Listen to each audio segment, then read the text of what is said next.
नमस्कार दोस्तों, हमारे पॉडकास्ट में आपका स्वागत है।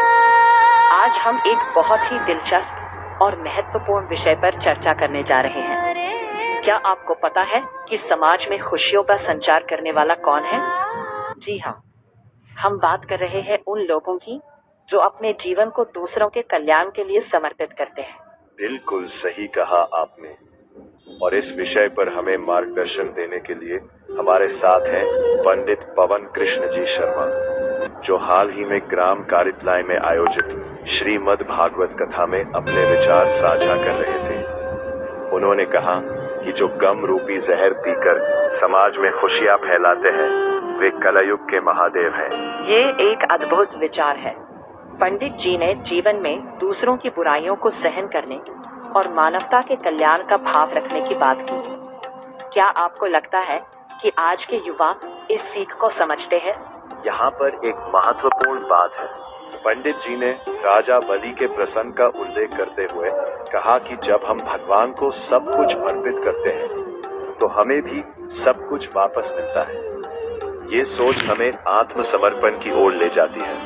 बिल्कुल, उन्होंने यह भी कहा कि तर्पण से ज्यादा अर्पण की महिमा है।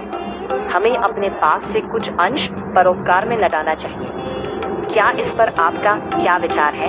यह विचार आज की दुनिया में बेहद महत्वपूर्ण है। पंडित जी ने कहा कि हमारे मरने के बाद यह चर्चा होती है कि हमने समाज को क्या दिया, और यही हमारे जीवन की असली परीक्षा है।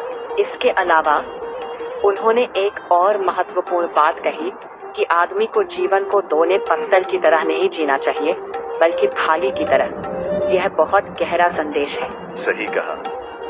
पंडित जी ने यह भी बताया कि घर बड़ा हो या ना हो, दिल बड़ा होना चाहिए। यह समाज का असली मापदंड है। एक और महत्वपूर्ण बिंदु जो पंडित जी ने उठाया वो है आज की युवा पीढ़ी का बुजुर्गों के प्रति ध्यान।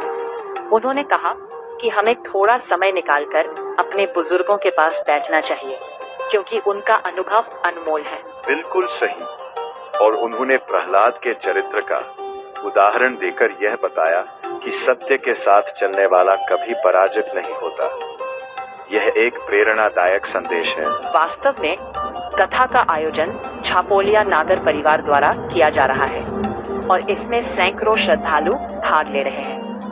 यह देखकर मन को बहुत खुशी मिलती है। इस आयोजन का एक और खास पहलू ये है कि कल श्री कृष्ण जन्म महोत्सव धूमधाम से मनाया जाएगा। यह सभी के लिए एक आनंद का अवसर है। तो दोस्तों, इस पॉडकास्ट का सार ये है कि हमें जीवन में अर्पण की महिमा को समझना चाहिए और बुजुर्गों के अनुभवों को महत्व देना चाहिए। बिल्कुल।